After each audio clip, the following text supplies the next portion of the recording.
வணக்கம். அமரர் கல்கியின் சிவகாமியின் சபதம். பாகம் 2 காஞ்சி முற்றுகை. அத்தியாயம் 30 மாமல்லர் ஊகம். பாறையிலே தெப்பம் மோதப்போன சமயத்தில் சிவகாமி பயந்து சத்தமிட்டு கொண்டு படகில் எழுந்து நிற்க முயன்றாள். அடுத்த கணத்தில் அவள் தூக்கி தண்ணீரில் எறியப்பட்டாள். கண் முன்னால் 1000 மின்னலின் ஒளி போல் பிரகாசமாயிருந்தது. அப்புறம் ஒரு இருள்மயமாயிற்று. காதில் மொய் என்ற சத்தம் மட்டும் ஒலித்து கொண்டிருந்தது. வெகு நேரமாக தோன்றிய உணர்ச்சியற்ற நிலைக்கு பிற்பாடு ஏதோ உணர்ச்சி உண்டாவது போல் இருந்தது. கால் விரல்களிலே மணல் தட்டுப்படுவது போல் தோன்றியது. பானை தெப்பத்திலே ஏறி வந்தது, தெப்பம் பாறையிலே மோதப்போனது முதலிய விவரங்கள் ஒரு கணத்தில் ஞாபகத்துக்கு வந்தன.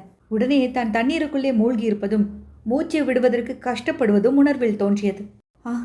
மாமல்லரும் மூழ்கியிருப்பார் அல்லவா? 2 பேரும் சேர்ந்துதானே வெள்ளத்தில் மூழ்கினோம். ஒருவர் கையை ஒருவர் பிடித்து கொண்டு செத்து போகக்கூடாதா என்ற எண்ணம் மின்னல் போல் உதித்தது. அதே கணத்தில் ஒரு கரம் அவளுடைய கரத்துடன் தட்டுப்பட்டது. மறுகணத்தில் அந்த கரம் அவளுடைய கையை பற்றியது. அது மாமல்லரின் உறுதியான கரம்தான், சந்தேகமில்லை. நமது கடைசி மனோரதம் உண்மையிலேயே நிறைவேறப் போகிறதா? சண்டையும் சூழ்ச்சியும் வஞ்சகமும் கொடுமையும் நிறைந்த இந்த உலகை விட்டு நீங்கி சொர்க்கலோகத்தில் புகும்போது நானும் மாமல்லரும் கைகோர்த்து கொண்டு போகப் போகிறோமா? இதென்ன, கால் நன்றாய் ஊன்றுகிறதே. இதோ கூழாங்கற்கள் காலில் தட்டுப்படுகின்றனவே. இதென்ன, திடீரென்று வெளிச்சம். தண்ணீர் வரவர கீழிறங்கி கழுத்து மட்டுக்கும் வந்து மார்பு மட்டுக்கும் வந்து பிறகு இடுப்பு மட்டுக்கும் வந்துவிட்டது. ஆனால் பிரவாகத்தின் வேகம் மட்டும் குறையவில்லை. ஆதலால் சிவகாமியை உருட்டி தள்ளிவிட பார்த்தது. அதோடு மூக்கிலிருந்தும் வாயிலிருந்தும் தண்ணீர் கொட்டியபடியால் சிறிது நேரம் மிக்க வேதனையாய் இருந்தது. இவ்வளவு அவஸ்தைகளுக்கிடையில் தன் கரத்தை மாமல்லர் கெட்டியாக பிடித்து கொண்டு நிற்பதையும், தன்னைப் போலவே ஆயனர், குண்டோதரன், அத்தை எல்லோரும் வெள்ளத்தின் வேகத்தினால் தடுமாறி கொண்டிருப்பதையும் சிவகாமி கண்டாள். சுகர் வட்டமிட்டு கொண்டு கீச் கீச் என்று கத்துவதையும், ரதி எப்படியோ வெள்ளத்திலிருந்து பிழைத்து கரை மீதிருந்த பாறையில் தலையை வைத்துக்கொண்டு ஏற முடியாமல் கால்களை உதைத்துக் கொள்வதையும் பார்த்தாள். பாறை தெப்பம் மோதிய இடத்தில் வெள்ளத்தின் வேகத்தினால் பெரிய பள்ளம் ஏற்பட்டிருந்தது. ஆனால் அடுத்தாற்போல் சமீபத்திலேயே ஆழம் குறைந்து தண்ணீர் மேட்டுப்பாங்கான இடத்தில் பரவி பறந்து சென்றது. இக்காரணத்தினால் எல்லோரும் தப்பி பிழைப்பது சாத்தியமாயிற்று. எல்லோரும் தட்டு தடுமாறி கரை ஏறியானதும், ஐயோ போச்சே என்றான் குண்டோதரன். மற்றவர்கள் திடுக்கிட்டு அவனை பார்த்தார்கள். என்ன போய்விட்டது என்று ஆயனர் கேட்டதும், அவள் முட்டை போச்சே என்றான். சற்று நேரம் எல்லோரும் கொள்ளென்று சிரித்தார்கள். பிறகு புருஷர்களும் ஸ்திரீகளும் துணிகளை பிழிந்து உலர்த்தி கட்டிக்கொள்வதற்காக வெவ்வேறு திசை நோக்கி சென்றார்கள். குண்டோதரனும் குமார சக்கரவர்த்தியும் ஒரு பக்கமாக போன போது, குண்டோதரா, அவள் மூட்டை போனதை பற்றி அழுகிறாயே, தெப்பம் போய்விட்டதே, அதற்கென்ன செய்கிறது என்று மாமல்லர் கேட்டார். பிரபு, நல்ல வேளையாய் இந்த பாறை பிரதேசத்தில் தெப்பம் மோதி கவிழ்ந்ததே என்று எனக்கு சந்தோஷமாயிருக்கிறது. இல்லாவிடில் கடலில் போய்தானே சேர வேண்டும். சமுத்திரத்து அலைகளிலே இந்த பாறை தெப்பம் என்ன செய்யும் என்றான் குண்டோதரன். இருந்தாலும் தெப்பத்தையும் காப்பாற்றியிருக்கலாம். நீ மட்டும் இன்னும் கொஞ்சம் லாவகமாய் களி போட்டிருந்தாள். அப்படி அவசியம் வேண்டுமென்றால் அதோ கிராமம் தெரிகிறதே, அங்கே பானைகள் சம்பாதித்து தெப்பம் கட்டிக்கொள்ளலாம். பிரபு, ஆனால் இப்போது தெப்பம் எதற்கு? இந்த வெள்ளம் அடங்குகிற வரையில் இங்கேயே இருப்பதுதான் நல்லது. அழகுதான் குண்டோதரா, என் சைன்யத்தை எங்கேயோ விட்டுவிட்டு நான் இங்கே இருக்க வேண்டும் என்றா சொல்கிறாய்? இவர்களை ஒரு பத்திரமான இடத்தில் சேர்த்த உடனே நாம் இதே தெப்பத்தில் புறப்படலாம் என்று எண்ணியிருந்தேன். புறப்பட்டு என்ன பிரயோஜனம் பிரபு? இந்த பெருவெள்ளத்தில் எங்கே போகிறது? என்ன செய்கிறது? சைன்யம் தாங்கள் விட்ட இடத்திலேயே இருக்குமா? தென்பண்ணை கரையெல்லாம் இப்போது ஒரே வெள்ளக்காடாய் இருக்குமே. அதனால்தான் அவசியம் நான் போக வேண்டும். பரஞ்சோதியும் மற்றவர்களும் என்னை பற்றி என்ன நினைப்பார்கள்? என்ன நினைப்பார்கள்? தாங்கள் பத்திரமாய் இருக்க வேண்டுமே என்றுதான் நினைப்பார்கள். அவர்களை பற்றி தங்களுக்கு சிறிதும் கவலை வேண்டியதில்லை. ஏறி உடைத்து கொண்ட செய்தி அவர்களுக்கு நல்ல சமயத்தில் போய் சேர்ந்திருக்கும். துணிகள் உலர்ந்து கொண்டிருக்கையில் குண்டோதரன் தன்னுடைய வரலாற்றை மாமல்லருக்கு விவரமாக கூறினான். நாகநந்தி விஷயமாக ஆதியில் சக்கரவர்த்திக்கு சந்தேகம் ஏற்பட்டு அதன் பேரில் ஆயனர் வீட்டுக்கு சத்ருகனர் தன்னை காவல் போட்டதில் தொடங்கி முதல் நாள் இரவு நாகநந்தியை தொடர்ந்து ஏரிக்கரைக்கு போய் அவருடன் துவந்து யுத்தம் செய்தது வரையில் விவரித்தான். அப்போது ஒரு அதிகார குரல் தன்னை எச்சரித்ததையும், அதன்படியே தான் திரும்பி வந்து வயோதிக புத்த பிக்ஷுவை வெள்ளத்தில் தள்ளிவிட்டு தெப்பத்தை காப்பாற்றி கொண்டு வந்ததையும் விவரமாக கூறினான். குண்டோதரன் கூறியதை எல்லாம் கேட்டு மகேந்திர பல்லவரின் முன் யோசனையிலும் ராஜதந்திரத்திலும் மாமல்லருக்கு இருந்த மதிப்பு பன்மடங்கு அதிகமாயிற்று. குண்டோதரனுடைய சாமர்த்தியத்தை பற்றியும் அவர் மிக வியந்து பாராட்டினார். ஆனால் நீ அந்த வயோதிக பிஷுவை தெப்பத்திலிருந்து தள்ளியது மட்டும் எனக்கு பிடிக்கவில்லை குண்டோதரா. அந்த பாவத்தை ஏன் செய்தாய் என்று கேட்டார். அது பாவமில்லை பிரபு, பெரிய புண்ணியம். அவன் புத்த பிஷுவும் இல்லை, ஒன்றுமில்லை. காஞ்சி நகர தெற்கு கோட்டை வாசலில் காவலாக இருந்தவன். இந்த நாகநந்தியின் வலையில் விழுந்து தேச துரோகியாகிவிட்டான். அவனை வெள்ளத்தில் தள்ளியது போதாது, அவன் தலையில் ஒரு கல்லையும் தூக்கி போட்டிருக்க வேண்டும் என்றான் குண்டோதரன். அப்படியானால் எல்லாவற்றுக்கும் மூல காரணமான நாகநந்தியை ஏன் உயிரோடு விட்டாய்? அவரையும் கொன்று விடுவதற்கென்ன என்று மாமல்லர் கேட்டார். பிரபு, எப்படியும் அந்த நாகப்பாம்பை கொன்று தீர்த்து விடுவது என்றுதான் எண்ணியிருந்தேன். ஆனால் சண்டையை நிறுத்து என்று இருளில் கேட்ட அதிகார குரலின் கட்டளையை மீற முடியவில்லை. ஆகையினால் தான் உடைப்பில் தள்ளிவிட்டு வந்தேன். யார் கண்டார்கள்? உடைப்பு வெள்ளத்தில் அந்த வேஷதாரி பிஷு மூழ்கி ஒளிந்து போயிருக்கலாம் அல்லவா? கூடாது குண்டோதரா, கூடாது. அப்பேற்பட்ட பாதகனுக்கு அவ்வளவு சுலபமான மரணம் கூடாது. அந்த கள்ள பிஷுவால் ஆயனரும் சிவகாமியும் எப்பேற்பட்ட ஆபத்துக்கு உள்ளாகிவிட்டார்கள். பிரபு, மன்னிக்க வேண்டும். நாகநந்தியை பற்றி இவர்களிடம் ஒன்று பிரஸ்தாபிக்காமல் இருப்பதே நல்லது. இவர்களுக்கு விஷயம் ஒன்றும் விளங்காது. வீணில் மனத்துன்பம் அடைவார்கள். மாமல்லர் அதை ஒப்புக்கொண்டார். பிறகு, ஏரிக்கரையில் உனக்கு கட்டளையிட்ட குரல் யாருடையதென்று தெரியவில்லையா என்று கேட்டார். ஊகித்தேன் பிரபு, ஆனால் தங்களிடம் சொல்ல தைரியமில்லை, மன்னிக்க வேண்டும் என்றான் குண்டோதரன். எச்சரித்தவர் மகேந்திர சக்கரவர்த்தியாய் இருக்குமோ என்ற எண்ணம் ஏற்கனவே அவர் மனதில் தோன்றியிருந்தது. குண்டோதரனும் அப்படியே ஊகிக்கிறான் என்று இப்போது தெரிந்தது. மாமல்லரின் உள்ளத்தில் மகிழ்ச்சி, வெட்கம், வேதனை ஆகிய உணர்ச்சிகள் ஏக காலத்தில் உதயமாயின. குண்டோதரனை எச்சரித்தது மகேந்திர சக்கரவர்த்தியாய் இருக்கும் பட்சத்தில் சைன்யத்தை பற்றி கவலைப்பட வேண்டியதில்லை, எல்லோரும் காப்பாற்றப்பட்டிருப்பார்கள். ஆனால் தம்மிடம் நம்பிக்கை இல்லாமல் தானே அவர் தொடர்ந்து வந்திருக்க வேண்டும். அதற்கு தகுந்தாற்போல் இருக்கிறதல்லவா தம்முடைய காரியமும். நதிக்கரையிலே சைன்யத்தை நிறுத்திவிட்டு தனியாக வந்து வெள்ளத்திலேயும் சிக்கிக் கொண்டோம் அல்லவா? சக்கரவர்த்தியை மறுபடியும் சந்திக்கும் போது அவர் முகத்தை எப்படி ஏறிட்டு பார்ப்பது? இதற்கு மாறாக இன்னொரு வித சிந்தனையும் உண்டாயிற்று. எது எப்படி வேண்டுமானாலும் போகட்டும், என்ன அபகீர்த்தி அவமானம் ஏற்பட்டாலும் ஏற்படட்டும், இந்த ஒரு நாள் ஆனந்த வாழ்வுக்காக எதைத்தான் சகித்து கொள்ளக்கூடாது? இனி வருங்காலமெல்லாம் இந்த ஒரு தினத்தின் இன்பமயமான வாழ்க்கையை நினைத்து பார்த்து மகிழ்ச்சி அடையலாம் அல்லவா? பிரபு, நடந்தது நடந்துவிட்டது, இனிமேல் நடப்பதை பற்றி தானே யோசிக்க வேண்டும் என்று குண்டோதரன் கூறி மாமல்லரின் சிந்தனையை கலைத்தான். வேறென்ன யோசனை செய்ய இருக்கிறது? வெள்ளத்திலே வந்து மாட்டிக்கொண்டு விட்டோம். இங்கிருந்து போகும் வழியை தேட வேண்டும். பிரபு, இன்றிரவு தங்குவதை பற்றி முதலில் யோசிப்போம். திறந்த வெளியில் தங்க முடியாதல்லவா? இரவு மழை பிடித்து கொண்டால் என்ன செய்கிறது? எங்கே தங்கலாம் என்று நினைக்கிறாய்? அதோ சற்று தூரத்தில் ஒரு கிராமம் தெரிகிறது, அங்கே போய் நான் முதலில் விசாரித்துக் கொண்டு வருகிறேன். அப்படியே செய் என்றார் மாமல்லர். அப்போது மாமல்லா, மாமல்லா என்ற சுகரிஷியின் குரல் கேட்டது. அந்த குரல் வந்த வழியே சென்ற மாமல்லர் பாறை அருகில் மகிழ மரத்தடியில் சிவகாமி தனியாக உட்கார்ந்திருப்பதை கண்டார். அவள் அருகில் தாமும் உட்கார்ந்தார். அத்தியாயம் 31. மகிழ மரத்தடியில். விரைந்து சென்ற வெள்ளத்தின் இரைச்சலை தவிர வேறு சத்தம் எதுவும் சற்று நேரத்துக்கு அங்கே இல்லாமல் இருந்தது. மாமல்லர் கண் கொட்டாமல் சிவகாமியின் முகத்தை பார்த்து கொண்டிருந்தார். சிவகாமி சிறிது நேரம் தரையை பார்ப்பாள், சிறிது நேரம் வெள்ளத்தையும் வானத்தையும் பார்ப்பாள். இடையிடையே மாமல்லரின் முகத்தாமரையிலும் அவளுடைய இரு விழிகளாகிய கருவண்டுகள் ஒரு கணம் மொய்த்துவிட்டு விரைவாக அவ்விடமிருந்து அகன்று சென்றன. புயலுக்கு முன்னால் ஏற்படும் அசாதாரண அமைதியை போன்ற இந்த மௌனத்தை கண்டு சுகரிஷியும் கூட வாய் திறவாமல் சிவகாமியின் முகத்தையும் மாமல்லரின் முகத்தையும் மாறி மாறி பார்த்து கொண்டிருந்தார். கடைசியில் பொறுமை இழந்தவராய், இந்த வாய்மூடி மௌனிகளுடன் நமக்கென்ன சவகாசம் என்று சொல்கிறதைப் போல் இறகுகளை சட சடவென்று அடித்துக்கொண்டு அங்கிருந்து பறந்து சென்றார். கிளி அங்கிருந்து அகன்றதும் மாமல்லரும் மௌனத்தை கலைக்க விரும்பியவராய், சிவகாமி, என்ன சிந்தனை செய்து கொண்டிருக்கிறாய் என்று கேட்டார். சிவகாமி மாமல்லரின் முகத்தை ஏறிட்டு நோக்கி, சற்று முன்னால் தண்ணீரில் மூழ்கினேனே, அப்படியே திரும்பி கரையேறாமல் வெள்ளத்தோடு போயிருக்கக்கூடாதா என்று யோசித்துக் கொண்டிருக்கிறேன் என்றாள். அப்படியானால் நான் உன்னை தேடிக்கொண்டு வந்ததெல்லாம் பிசகென்று ஏற்படுகிறது. ஆனால் இப்போது கூட ஒன்று மோசம் போய்விடவில்லையே. பெருவெள்ளம் இங்கிருந்து வெகு சமீபத்தில் தானே ஓடுகிறது. உண்மைதான், வெள்ளம் வெகு சமீபத்தில் ஓடுகிறது. ஆனால் தானாக வெள்ளத்தில் விழுந்து சாவதற்கு மனம் வருகிறதா?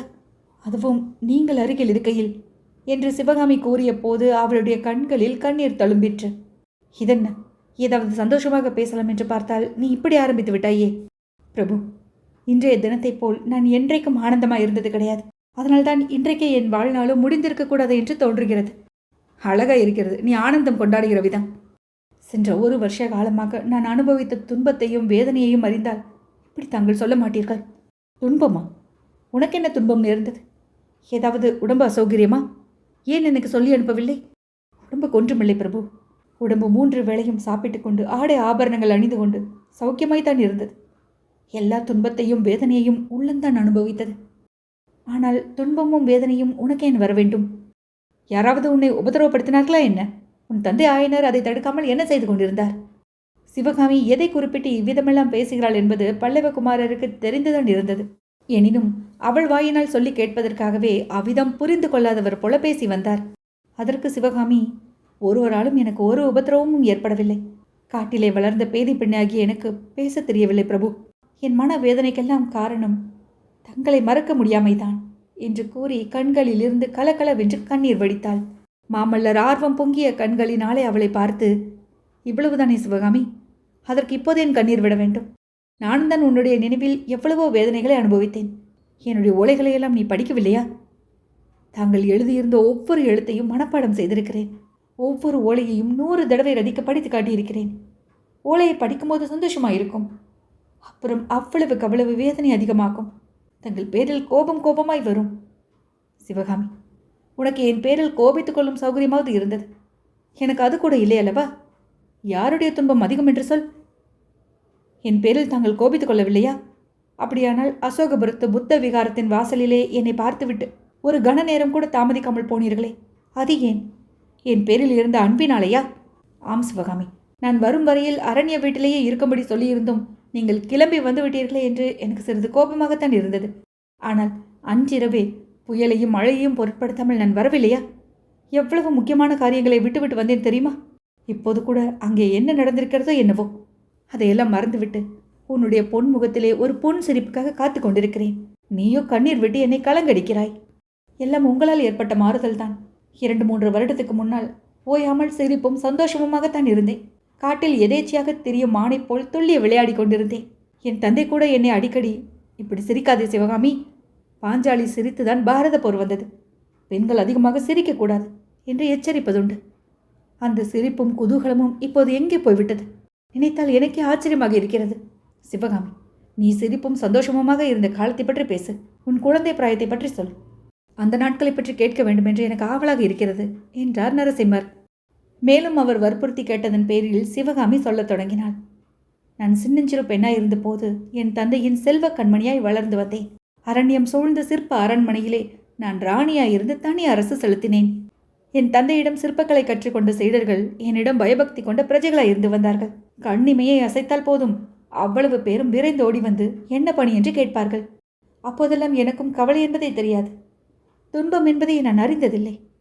உலகத்திலே எதை பார்த்தாலும் எனக்கு வியப்பும் மகிழ்ச்சியுமாயிருக்கும். காலையில் எழுந்ததும் தகதகவென்று பிரகாசித்து கொண்டு உதயமாகும் தங்க சூரியனை கண்டு ஆனந்திப்பேன்.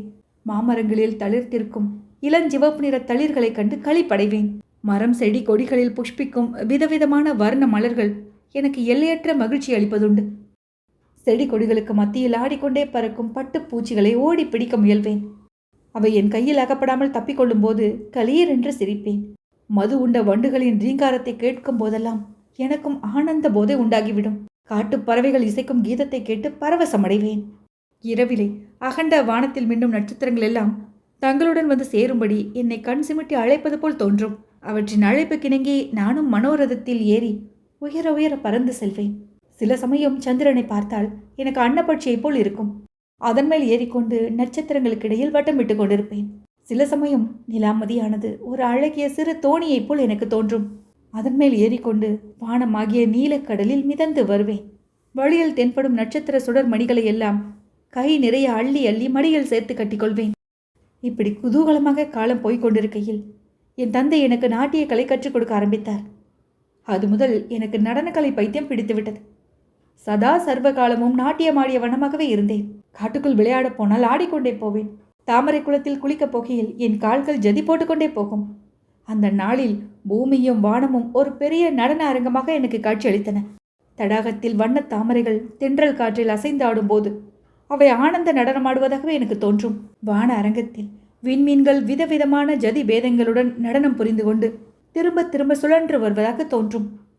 இப்படி ஆனந்த வெள்ளத்தில் மிதந்த வண்ணமாக என் வாழ்க்கை நடந்து கொண்டிருந்த காலத்தில்தான் தாங்கள் ஒரு நாள் தங்கள் தந்தையாருடன் எங்கள் அரண்ய வீட்டுக்கு வந்தீர்கள் என்று கூறி சிவகாமி கதையை நிறுத்தினாள். அத்தியாயம் 32 மொட்டு வெடித்தது. தடாகத்தில் ஒரு அழகிய தாமரை மொட்டு தண்ணீருக்கு மேல் தலைதூக்கி நின்றது. அதன் குவிந்த இதழ்களுக்குள்ளே நறுமணம் ததும்பி கொண்டிருந்தது. இரவெல்லாம் அந்த நறுமணம் வெளியில் வருவதற்கு முயன்று நாலாபுறமும் மோதி பார்த்தும் வெளியில் வர முடியாதபடியால் உள்ளுக்குள்ளேயே குமரி கொண்டிருந்தது. தாமரை மொட்டுக்கும் அது மிக்க வேதனை அளித்தது. உதய நேரத்தில் நறுமணத்தின் குமுறலும் மோதலும் அதிகமாயின. திடீரென்று கீழ்வானத்தில் ஒரு ஜோதி தோன்றியது. உதய சூரியனின் அமுதனைய கிரணங்கள் தடாக கரையிலிருந்த விருஷங்களின் இடையே நுழைந்து வந்து தாமரை மொட்டை தொட்டன. அந்த இனிய ஸ்பரிசத்தினால் மொட்டு சிலிர்த்தது, இதழ்கள் விரிந்தன. இரவெல்லாம் உள்ளே விம்மிக் கொண்டிருந்த நறுமணம் விடுதலை அடைந்து தடாகத்தையும் தடாக கரையையும் வானவெளியையும் நிறைத்தது. அவ்விதமே சிவகாமியின் இதயமாகிய தாமரை மொட்டுக்குள்ளே இத்தனை நாளும் விம்மி குமரி கொண்டிருந்த எண்ணங்களும் உணர்ச்சிகளும் மாமல்லரிடம் தனியாக பேசும் சந்தர்ப்பம் கிடைத்ததும் கரையை உடைத்து கொண்ட ஏரி வெள்ளத்தைப் போல் பிரவாகமாக பெருகின. மாமல்லர் முதலில் அரண்ய வீட்டுக்கு வந்ததை குறிப்பிட்ட போதுதான் சிவகாமியின் வார்த்தை பிரவாகம் சிறிது தடைப்பட்டது. அப்போது கிடைத்த சந்தர்ப்பத்தை மாமல்லர் பயன்படுத்தி கொண்டு கூறினார். ஆம், எனக்கு நன்றாக நினைவிருக்கிறது. நானும் சக்கரவர்த்தியும் முதலில் உங்கள் அரண்ய வீட்டிற்கு வந்தபோது உன் தந்தையின் தெய்வச் சிலைகளுக்கு மத்தியில் நீ நடனமாடிக்கொண்டிருந்தாய். ஆயனர் ஸ்வரக்கோவை பாடிக்கொண்டும் தாளம் போட்டுக்கொண்டும் இருந்தார். எங்களை கண்டதும் ஆயனர் பாட்டையும் தாளத்தையும் நிறுத்தினார். நீயும் ஆட்டத்தை நிறுத்தினாய். உன்னுடைய விரிந்த கண்கள் இன்னும் மலருமாறு விழித்து எங்களை நோக்கினாய். என் தந்தை நிறுத்த வேண்டாம், ஆட்டம் நடக்கட்டும் என்று வற்புறுத்தினார். அதன் மேல் ஆயனர் பாடத் தொடங்க நீயும் ஆடத் தொடங்கினாய். ஆட்டம் முடிந்ததும் நான் பலமாக கரகோஷம் செய்தேன். நீ மகிழ்ச்சி ததும்பிய கண்களினால் என்னை ஏறிட்டு பார்த்தாய். அந்த பார்வையில் நாணம் என்பது அணுவளவும் இருக்கவில்லை. பிரபு, நீங்கள் கூறியதெல்லாம் உண்மைதான். அப்போது நான் 12 பிராயத்து பெண், உலகமறியாதவளாய் இருந்தேன். தாங்கள் வானத்தில் ஜோதிமயமாய் பிரகாசிக்கும் சூரியன் என்பதையும் நான் கேவலம் பூமியில் புல் நுனியில் நிற்கும் அற்ப பனித்துளி என்பதையும் அறியாதவளாய் இருந்தேன். ஆகையினால் தங்களை ஏறிட்டு பார்க்க சிறிதும் தயக்கமடையவில்லை. சூரியனை ஏறிட்டு பார்க்க துணியும் கண்கள் கூடிய சீக்கிரத்தில் கூசி குனிய நேரிடும் என்று அறியாமல் போனேன். சிவகாமி, நான் சூரியனும் அல்ல, நீ பனித்துளியும் அல்ல. நீ தீபச்சுடர், நான் அதை சுற்றி சுற்றி வரும் விட்டில். பிரபு, நான் சொல்ல ஆரம்பித்ததை விட்டுவிட்டு வேறு விஷயத்துக்கு போனது தவறுதான், மன்னியுங்கள். நான் ஆடி நிறுத்தியதும் நீங்கள் கரகோஷம் செய்தீர்கள். எனக்கு அப்போது உண்டான மகிழ்ச்சிக்கு அளவே இல்லை. உங்கள் தந்தை உங்களை பார்த்து, சிவகாமியோடு சற்று நேரம் விளையாடி கொண்டிரு, ஆயனரோடு பேசியான பிறகு உன்னை கூப்பிடுகிறேன் என்று கூறினார். நீங்கள் என் அருகில் வந்தீர்கள். இருவரும் கை கோர்த்து கொண்டு காட்டுக்குள்ளே குதித்தோடினோம். காட்டிலே நான் பார்த்து வைத்திருந்த அழகான இடங்களையும் செடி கொடிகளையும் காட்டியான பிறகு தங்களை வீட்டுக்குள்ளே அழைத்து சென்று நான் வளர்த்து வந்த கிளிகளையும் புறாக்களையும் காட்டினேன். பிறகு என் தந்தை செய்து வைத்திருந்த சிலைகளை காட்டத் தொடங்கினேன். நடன வடிவ சிலைகளை பார்க்கும்போது தாங்கள், நானும் நடனங்களை பயில விரும்புகிறேன் என்று கூறினீர்கள். அந்த சிலைகளில் ஒன்றைப் போல் அபிநய தோற்றத்தில் நின்றீர்கள். அதை பார்த்துவிட்டு நான் கலீர் என்று சிரித்தேன். குழந்தைகள் அதற்குள்ளே வெகு சிநேகமாகிவிட்டார்களே என்று நம் தந்தைமார் பேசிக் கொண்டார்கள்.